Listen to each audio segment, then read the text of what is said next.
After a lapse of 2 years, Pharaoh had a dream.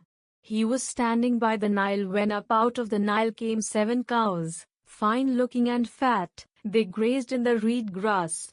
Behind them 7 other cows, poor-looking and gaunt, came up out of the Nile, and standing on the bank of the Nile beside the others, the poor-looking, gaunt cows devoured the 7 fine-looking, fat cows.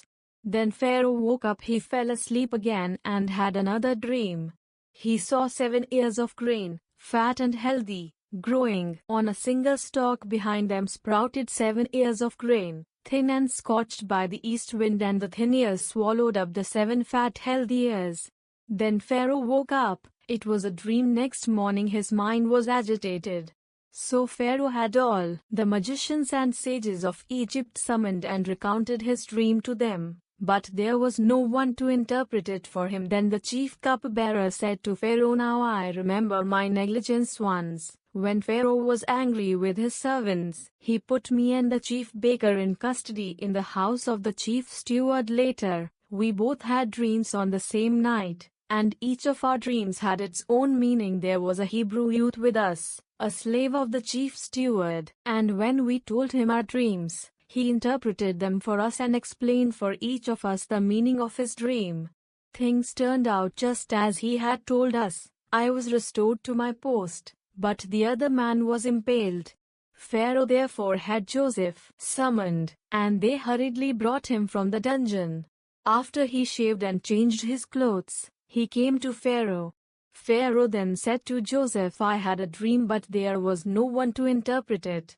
But I hear it said of you, if he hears a dream, he can interpret it. It is not I." Joseph replied to Pharaoh, "but God who will respond for the well-being of Pharaoh." Then Pharaoh said to Joseph, "In my dream I was standing on the bank of the Nile when up from the Nile came 7 cows, fat and well-formed. They grazed in the reed grass. Behind them came 7 other cows, scrawny, most ill-formed and gaunt. Never have I seen such bad specimens as these in all the land of Egypt. The gaunt bad cows devoured the first 7 fat cows. But when they had consumed them, no one could tell that they had done so, because they looked as bad as before. Then I woke up in another dream. I saw 7 ears of grain, full and healthy, growing on a single stalk. Behind them sprouted 7 ears of grain, shriveled and thin, and scorched by the east wind, and the 7 thin ears swallowed up the 7 healthy ears. I have spoken to the magicians, but there is no one to explain it to me." Joseph said to Pharaoh, "Pharaoh's dreams have the same meaning. God has made known to Pharaoh what he is about to do. The 7 healthy cows are 7 years, and the 7 healthy ears are 7 years, the same in each dream. The 7 thin, bad cows that came up after them are 7 years, as are the 7 thin ears scorched by the east wind. They are 7 years of famine. Things are just as I told Pharaoh. God has revealed to Pharaoh what he is about to do. 7 years of great abundance are now coming throughout the land of Egypt, but 7 years of famine will rise up after them, when all the abundance will be forgotten in the land of Egypt. When the famine has exhausted the land, no trace of the abundance will be found in the land because of the famine that follows it, for it will be very severe." That Pharaoh had the same dream twice means that the matter has been confirmed by God and that God will soon bring it about. Therefore, let Pharaoh seek out a discerning and wise man and put him in charge of the land of Egypt. Let Pharaoh act and appoint overseers for the land to organize it. During the 7 years of abundance they should collect all the food of these coming good years, gathering the grain under Pharaoh's authority for food in the cities, and they should guard it. This food will serve as a reserve for the country against the 7 years of famine that will occur in the land of Egypt, so that the land may not perish in the famine. This advice pleased Pharaoh and all his servants.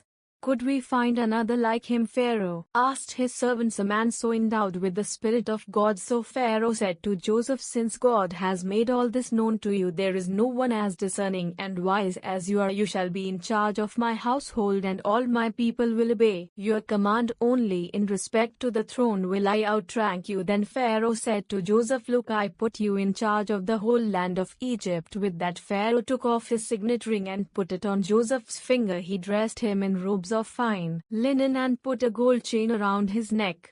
He then had him ride in his second chariot, and they shouted a break before him. Thus was Joseph installed over the whole land of Egypt. "I am Pharaoh," he told Joseph, "but without your approval no one shall lift." The land of Egypt was enjoying and stored it in the cities, placing in each city the crops of the fields around it. Joseph collected grain like the sands of the sea, so much that at last he stopped measuring it, for it was beyond measure before the famine years set in. Joseph became the father of 2 sons, born to him by Asnath, daughter of Potiphera, priest of Heliopolis. Joseph named his firstborn Manasseh, meaning, "God has made me forget entirely my troubles and my father's house." And the second he named Ephraim, meaning, "God has made me fruitful in the land of my affliction." When the 7 years of abundance enjoyed by the land of Egypt came to an end, the 7 years of famine set in, just as Joseph had said. Although there was famine in all the other countries, food was available throughout the land of Egypt. When all the land of Egypt became hungry and the people cried to Pharaoh for food, Pharaoh said to all the Egyptians, "Go to Joseph and do whatever he tells you." When the famine had spread throughout the land, Joseph opened all the cities that had grain and rationed it to the Egyptians. Since the famine had gripped the land of Egypt, indeed, the whole world came to Egypt to Joseph to buy grain, for famine had gripped the whole world.